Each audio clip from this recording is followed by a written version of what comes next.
Hi, I thought I'd take a minute today and talk a little bit about how in the world do you pay for the services you get from your financial advisors. Well, I'm going to give you five categories and areas of different ways you could pay.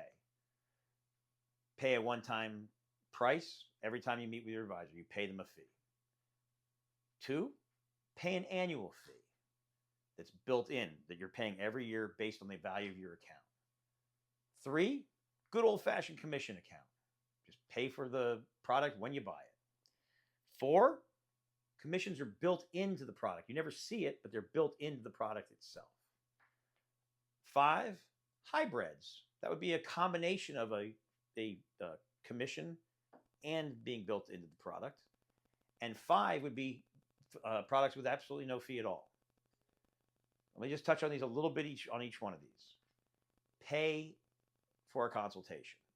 Let's say you meet with your advisor once a year. They give you a plan of attack for the next year, and that's the only time you meet with them.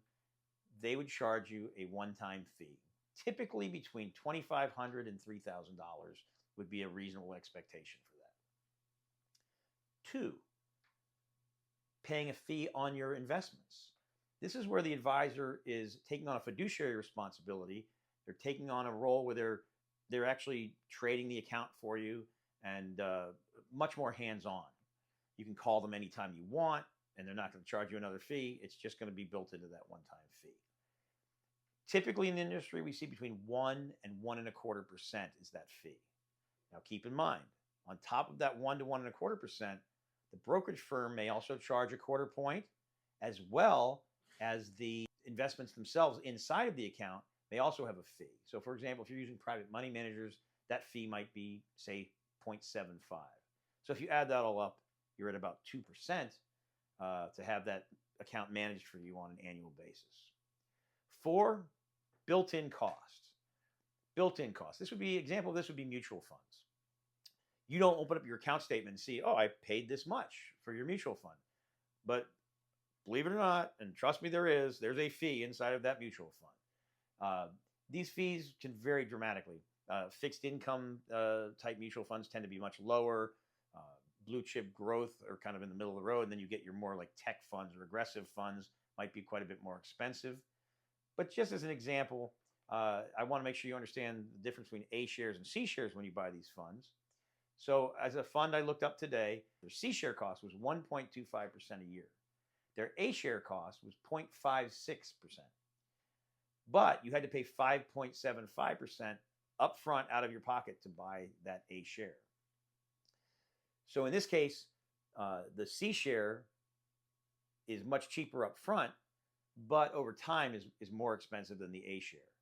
Keep in mind that these mutual funds typically, not always, but most of them will convert your C share to an A share pricing after 5 to 7 years.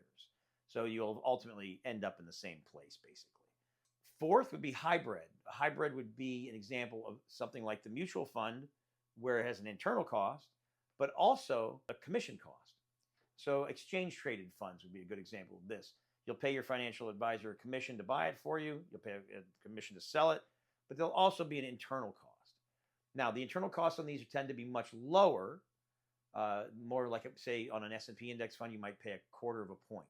So if you're planning on buying something like an index fund and holding it for a long period of time, this might be a great way for you to go.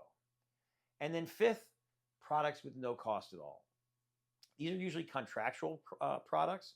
On the fixed income side, it'll say this many years, we're going to pay you this much money, and that's what you get. There's no fee, nothing else. They are contractually giving you specifically what you're going to make, and there is no additional fee to that. On the equity side, there is also no fee products. On these products, it's typically an example where contractually they offer you a buffer against loss, and they offer you a percentage of return on the market. That can be more than the market return. It can be less than the market returns. It depends on where the environment of the market is at that time.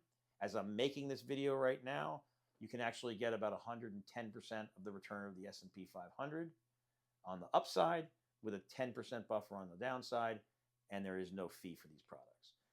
So you have lots of options, lots of different ways you can pay. It really matters how you're actively managing or passively managing your account and where you might be best suited. Take a look at the different concepts and see which one works best for you. We look forward to talking to you soon.